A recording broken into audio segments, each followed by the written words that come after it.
और वाराणसी में आ चुके हैं मोदी जी के संसदीय क्षेत्र है वाराणसी। प्रधानमंत्री मोदी खुद वाराणसी से चुनकर आते हैं, लेकिन कितना बदला है वाराणसी ये भी बात करेंगे। लेकिन बात सबसे बड़ी होगी कि जनता क्या सोचती है, क्या जनता का विश्वास अभी भी मोदी जी में है, यूपी चुनाव को लेकर जनता का क्या विचार है, इन सब मसलों पे बातचीत करेंगे। क्योंकि जिस तरीके से यूपी की बदलती राजनीति, सिर्फ कुछ ही महीने रहे हैं, फरवरी में चुनाव हो जाएंगे और उसके बाद एक नई सरकार उत्तर प्रदेश को मिल जाएगी।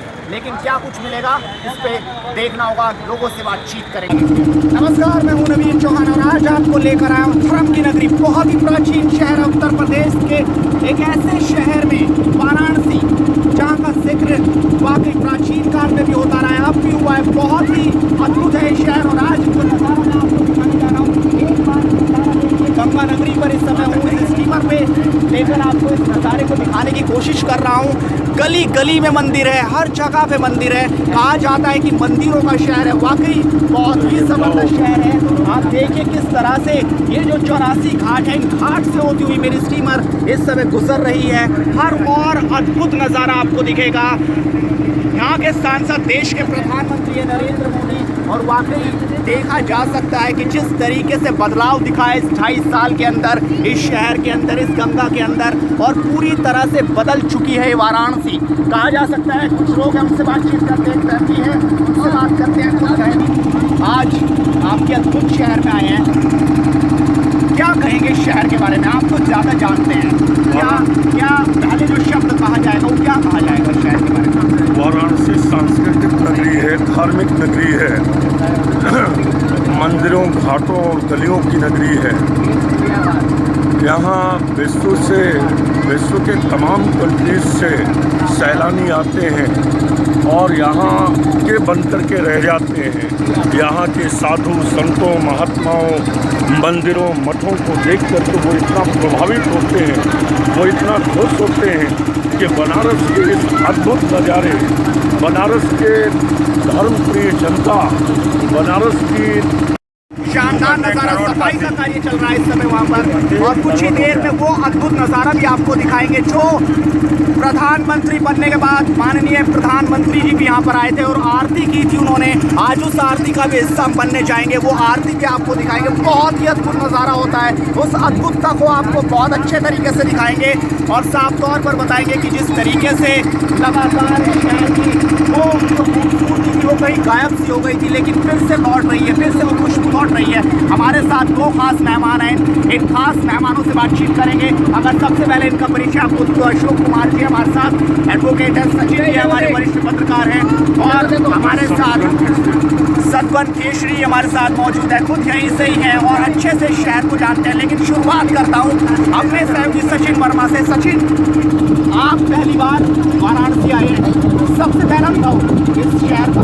देखिए नवीन, सबसे बड़ी बात तो यही है कि ये देश के प्रधानमंत्री का संसदीय क्षेत्र है और इस वजह से भी आजकल ये काफ़ी चर्चाओं में रहता है। प्रधानमंत्री जी यहाँ पर कई बार दौरा कर चुके हैं और ये कहीं ना कहीं अगर देखा ये मणिकर्णी का घाट सचिन में दिखाना चाहूँगा, ये वो घाट है जो अक्सर फिल्मों में भी आपने देखा, यहाँ पर मोक्ष की प्राप्ति होती है। हिंदू धर्म के अनुसार मृत्यु के बाद इस घाट पर अगर अंतिम संस्कार होता है तो ये मान्यता है कि उनको ये है कि वैकुंठ की प्राप्ति होती है और ये मोक्ष धाम कहा जाता है। जी बिल्कुल, मोक्ष धाम कहा जाता है। बात थोड़ी सी राजनीति में भी हो जाए, बहुत ही जबरदस्त विषय है राजनीति भी, और खुद वाराणसी में है तो यहाँ तो जबरदस्त मसला राजनीति का रहा होगा। अशोक जी, आपसे शुरुआत करना चाहूँगा, क्या लगता है आपको जिस तरीके से खुद प्रधानमंत्री मोदी यहाँ से हैं, चुनाव उन्होंने यहाँ से लड़ा, एक वडोदरा से लड़ा, दोनों जगह से जीत कर आए, लेकिन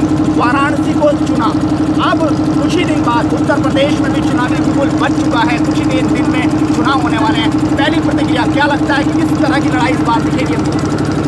तो जहाँ तक मोदी जी का प्रश्न है, मोदी जी ने जो काशी को चुना है क्योंकि मोदी जी देश को एक ऐसे शिखर पर ले जाना चाहते हैं जो दुनिया में सबसे सर्वोच्च है। और अगर हिंदुस्तान की बात करें तो हिंदुस्तान में काशी हमारी एक वो स्थान है जो हमारे आध्यात्मिक की उच्च श्रेणी है। कहते हैं ना, अगर काशी में कोई मरता है तो वो सीधा बैकुंठ जाता है, और काशी जी हमारी जो है वो भगवान शिव के त्रिशूल पर लटकी है। ये मान्यता है कि काशी हमारे भगवान शिव के त्रिशूल पर लटकी है। तो मोदी जी की भावना जो है, मोदी जी ने इस क्षेत्र को इसलिए चुना है कि जैसे हमारी एक काशी एक सर्वोत्तम स्थान है, हमारे हिंदुस्तान के ऐसा एक पवित्र स्थान है, इसलिए मोदी जी ने काशी को चुना है। वो काशी के माध्यम से हमारे देश को ऐसे शिखर पर ले जाना चाहते हैं जहां आध्यात्म की वर्षा हो और शालीनता की वर्षा हो और देश उन्नति करे, और ऐसी उन्नति करे जो आध्यात्मिक रूप से कहते हैं कि इस देश को जगत गुरु बनाना। चलिए, जगत गुरु तो बनाना है, लेकिन हमारे साथ कांग्रेस के नेता भी हैं, वो अच्छे से बताएंगे। इन्होंने तो बोल दिया कि जगत गुरु बनाना है। आपको क्या लगता है, क्या बनेगा आने वाले समय में? कुछ ही समय में चुनावी दुबुल बढ़ चुका है, बस तारीख आने का ऐलान होने वाला है। उत्तर प्रदेश के अंदर सन 2017 में विधानसभा का चुनाव होने जा रहा है। जहां तक राजनीतिक विश्लेषण का प्रश्न है, प्रधानमंत्री मोदी जी वाराणसी संसदीय क्षेत्र से सांसद चुने गए हैं।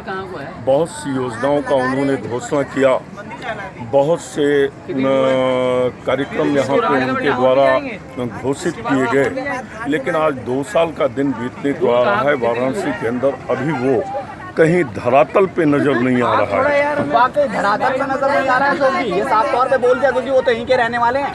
देखो, मैं आपको बताऊं, मैंने आपसे पहले भी बताया था कि 20% की उन्नति आपने देखा रेल में 20% की उन्नति। अभी रेल में आपने देखा कि पानी के जो लगाया है, 1 रुपए में आपको पानी मिलेगा रेल में। आप बोतल लगाइए और 5 लीटर के बोतल आपको 5 रुपये, जो पानी 20 रुपये में बिकता है वो 1 रुपये मिलेगा। तो कितना रेलवे में कितनी मिलेगी। और जहाँ तक काशी जी की बात है, काशी जी को जो मोदी की भावना है कि वो इस देश का स्वर्ग, इस देश का स्वर्ग बनाना चाहते हैं काशी के माध्यम से। 2.5 साल में तो वो स्वर्ग अब तक दिखा रही है, जो कि अगर सच कहूँ, मैं यहाँ पर आया वो 2.5 साल में स्वर्ग नहीं दिखा रही है। इतनी थोड़ा सा तो दिखता कम से कम। शुरुआत तो खराब व्यवस्था थी, 60 साल की बिगड़ी व्यवस्था को सुधारने में कम से कम भी 60 महीने थी। अभी 60 महीने में केवल 24 महीने गुजरे हैं, और 60 महीने में इन 2 सालों में उम्मीद कर सकते हैं। इन 2 सालों में माननीय प्रधानमंत्री जी ने जिन जिन कार्यक्रमों, जिन जिन योजनाओं को अमली जामा पहनाया, यूपीए 2 की सरकार में इन सारी योजनाओं को यूपीए 2 की सरकार ने लागू नहीं किया था, लेकिन ये है कि उनका नींव रख चुके थे। आज के तारीख में महंगाई के मुद्दे पर या विकास के मुद्दे पर मुझे या आम जन को कहीं से ये महसूस नहीं होने पा रहा है कि माननीय प्रधानमंत्री मोदी जी के नेतृत्व में भारत सतत निरंतर विकास के पथ पे अग्रसर है।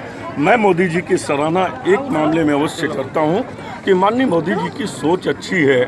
माननीय मोदी जी इस देश के विकास के प्रति जो सोच रहे हैं, हम भी उसका स्वागत करेंगे। बात माने की सोच अच्छी है, और हमारा घाट आ चुका है, उस पर चलते हैं। आगे अगली चर्चा वहाँ पे करेंगे, और भी मसलों को उठाएंगे और बहुत अच्छी से बात करेंगे। हमारे वरिष्ठ सहयोगी सचिन जी हैं, उनसे भी बातचीत करेंगे, कुछ और मसलों को छेड़ने की कोशिश करेंगे। राजनीति एक बड़ा मसला है, बहुत आराम से आएंगे।